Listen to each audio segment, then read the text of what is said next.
வணக்கம். இன்னைக்கு நாம ஒரு முக்கியமான விஷயத்தை பத்தி பேச போறோம். கிறிஸ்தவர்களுக்குள்ளே ஒரு பிரச்சனை வந்தா அதை எப்படி சரி செய்யறது? கோர்ட்டுக்கு போறது சரியா? இதுக்கு 1 கொரிந்தியர் 6ஆம் அதிகாரத்துல பவுல் சொல்ற சில ஆச்சரியமான, அதே சமயம் ரொம்பவே பிராக்டிக்கலான பதில்களை தான் பார்க்க போறோம். வாங்க உள்ளே போகலாம். முதல்ல கொரிந்து சபையில அப்ப என்ன நடந்துச்சுன்னு பாப்போம். அது ஒரு பெரிய பிரச்சனை. அதாவது விசுவாசிகளுக்குள்ளேயே சண்டை வரும்போது அதை எப்படி சரி பண்றது? அவங்க என்ன செஞ்சாங்க தெரியுமா? ஆமா, நீங்க பாக்குறது சரிதான். பணம், சொத்துன்னு சின்ன சின்ன விஷயங்களுக்காக சபைக்குள்ள இருக்கிற சகோதர சகோதரிகளே ஒருத்தர் மேல ஒருத்தர் கேஸ் போட்டு வெளியாட்கள் முன்னாடி உலக நீதிமன்றத்துல போய் நின்னுக்கிட்டு இருந்தாங்க. கொஞ்சம் யோசிச்சு பாருங்க, இது கிறிஸ்துவன் பெயருக்கு எவ்ளோ பெரிய அவமானம். இத பார்த்த பவுலுக்கு சரியான கோபம். அவங்க செய்யறது எவ்ளோ பெரிய முட்டாள்தனம்னு புரிய வைக்க ஒரு ஷாக்கிங்கான கேள்வியை கேக்குறாரு. என்னப்பா நீங்க ஒரு நாள் இந்த உலகத்தையே தீர்ப்பு சொல்ற இடத்துல நீங்க இருக்க போறீங்க, அப்படிப்பட்ட உங்களுக்குள்ள வர அந்த சின்ன சின்ன பிரச்சனைகளை தீர்க்க தெரியலையா அப்படின்னு கேக்குறாரு. பாருங்க அவங்களோட எதிர்கால அதிகாரத்தை எப்படி ஞாபகப்படுத்துறாருன்னு. அதோட நிறுத்தல பவுல், அவரோட வாதத்தை இன்னொரு படி மேல கொண்டு போறாரு. அட, உலகத்தை விடுங்க, நம்ம தேவதூதர்களே தீர்ப்பு சொல்ல போறோம்னு உங்களுக்கு தெரியாதான்னு கேக்குறாரு. வாவ்!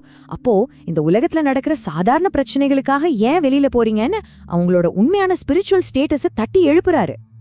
சோ பவுலோட முடிவு ரொம்பவே தெளிவு, ரொம்பவே ஸ்ட்ரிக்ட். கிறிஸ்தவங்க ஒருத்தருக்கு ஒருத்தர் எதிரா கோர்ட்டுக்கு போறதே ஒரு பெரிய தோல்வி. அதுவும் ஆன்மீக ரீதியா. யார் கேஸ்ல ஜெயிக்கிறாங்கன்னு முக்கியம் இல்ல, கடைசியில தோற்கிறது என்னவோ சபைதான். சரி, அப்போ என்னதான் பண்றது? பவுல் ஒரு சவாலான ஒரு ஐடியாவை சொல்றாரு. அது இந்த உலகமே ஏத்துக்காத ஒரு வழி. அவர் என்ன சொல்றாருன்னா, சபையோட சாட்சியை கெடுக்கிறத விட நீங்களே கொஞ்சம் அநியாயத்தை சகிச்சுக்கலாமே, ஏன் கொஞ்சம் ஏமாந்து போகக்கூடாது? இதுதான் கிறிஸ்து நமக்கு காட்டின தாழ்மையோட வழிங்கிறாரு. இப்போ பவுல் அப்படியே கேர மாத்துறாரு. வெளியில தெரியுற இந்த கோர்ட் கேஸ் பிரச்சனையில இருந்து ஒவ்வொருத்தரோட தனிப்பட்ட வாழ்க்கையில உள்ளுக்குள்ள இருக்கிற பரிசுத்தத்தை பத்தின பிரச்சனைக்கு வர்றாரு. ஏன்னா வெளியில தெரியுற பிரச்சனைக்கெல்லாம் காரணம் உள்ளுக்குள்ள இருக்கிற பிரச்சனை தான். அவங்க முன்னாடி எப்படிப்பட்ட ஒரு வாழ்க்கைய வாழ்ந்துகிட்டு இருந்தாங்கன்னு பவுல் இப்போ ஞாபகப்படுத்துறாரு.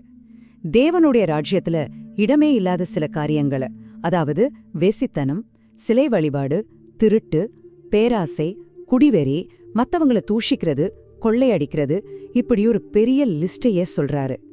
இது அவங்கள குத்தி காட்டுறதுக்காக இல்ல, பாருங்க நீங்க எவ்வளோ பெரிய பாவ வாழ்க்கையிலிருந்து வெளியே வந்திருக்கீங்க அப்படின்னு புரிய வைக்கத்தான். ஆனா இங்கதான் ஒரு பெரிய ட்விஸ்ட் வருது. அந்த 2 லிஸ்டுக்கு பிறகு பவுல் சொல்ற அந்த ஆனாலுங்கிற ஒரு வார்த்தை எல்லாத்தையுமே மாத்திடுது. உங்களில் சிலர் ஒரு காலத்துல அப்படிதான் இருந்தீங்க, ஆனால் இப்போ கர்த்தராகிய இயேசுவின் நாமத்தினாலேயும் நம்ம தேவனுடைய ஆவியினாலேயும் கழுவப்பட்டீங்க, பரிசுத்தமாக்கப்பட்டீங்க, நீதிமான்களாக்கப்பட்டீங்க. வாவ்! இதுதாங்க சுவிசேஷத்தோட மையம். சரி, இப்படி மாற்றப்பட்ட நம்ம வாழ்க்கையோட மிக முக்கியமான உண்மை என்ன தெரியுமா? அதுதான் பவுல் பயன்படுத்துற இந்த ஆழமான வார்த்தை. அதாவது உங்க உடல் ஒன்னும் சாதாரணமான ஒரு விஷயம் இல்ல, அது பரிசுத்த ஆவியானவர் தங்கி வாசம் பண்ற தேவனுடைய ஆலயம், ஒரு கோவில் மாதிரி. இதுக்கு என்ன அர்த்தம்? ரொம்ப சிம்பிள். உங்க உடல் கிறிஸ்துவுக்கு சொந்தமானது. அது அவருடைய சரீரத்தோட ஒரு பாகம். அப்போ கிறிஸ்துவோட ஒரு பாகத்தை எடுத்து பாவத்துல பயன்படுத்த முடியுமா? நினைச்சு கூட பார்க்க முடியாத விஷயம் இல்லையா? அதனாலதான் நம்ம உடலை நாம பரிசுத்தமா பாதுகாக்கணும். சரி, ஏன் இவ்வளோ ரூல்ஸ்? ஏன் பரிசுத்தமா வாழணும்? ஏன் கோர்ட்டுக்கு போக கூடாது? இப்படி நமக்குள்ள வர எல்லா கேள்விகளுக்கும் பவுல் ஒரே ஒரு பதில சொல்றாரு. அதுதான் இந்த அதிகாரத்தோட கிளைமேக்ஸ்னே சொல்லலாம். இதோ அந்த அடித்தளமான உண்மை. நீங்க உங்களுக்கே சொந்தமானவங்க இல்ல, நீங்க விலைக்கு வாங்கப்பட்டவங்க. ஆமாங்க, இயேசுவோட ரத்தத்தினால நாம தேவனுக்காக விலைக்கு வாங்கப்பட்டிருக்கோம். நாம இப்போ தேவனுக்கு சொந்தமானவங்க. இதுதான் ஒரு கிறிஸ்துவனோட அடையாளத்துக்கே அஸ்திவாலம். ஓகே, அப்போ இந்த முழு அதிகாரத்திலிருந்தும் நம்ம மறக்கவே கூடாத 3 முக்கியமான பாடங்களை டக்குன்னு பார்த்துடலாம். முதல் பாடம், உங்களுக்குள்ள வர்ற பிரச்சனைகளை வெளியாட்கள் முன்னாடி கொண்டு போகாதீங்க. ஒருத்தருக்கு ஒருத்தர் அன்பா தாழ்மையா பேசி சபைக்குள்ளேயே சமாதானத்தை தேடுங்க. 2வது பாடம், உங்க உடல் சாதாரணமானதில்ல, அது தேவனோட கோவில். அதனால அதை எல்லா பாவத்திலிருந்தும் பாதுகாத்து தேவனை மகிமைப்படுத்துறதுக்கு மட்டும் பயன்படுத்துங்க. 3வது, இதுதான் எல்லாத்துக்கும் அடிப்படை. நீங்க உங்களுக்கு சொந்தமானவங்க இல்ல, தேவனுக்கு சொந்தமானவங்க. இதுதான் உங்க அடையாளம். அதனால உங்க வாழ்க்கையோட ஒவ்வொரு செயல்லையும் அவரை மகிமைப்படுத்துறது தான் உங்க ஒரே நோக்கம். பாருங்க, பவுலோட லாஜிக் ரொம்ப சிம்பிள் ஆனா ரொம்ப பவர்ஃபுல். பாயிண்ட் நம்பர் 1, உங்க உடல் தேவனுடைய ஆலயம். பாயிண்ட் நம்பர் 2, நீங்க விலை கொடுத்து வாங்கப்பட்டவங்க. அப்போ இதுக்கு என்ன முடிவு? ரொம்ப சிம்பிள். உங்க உடம்புல தேவனை மகிமைப்படுத்துங்க.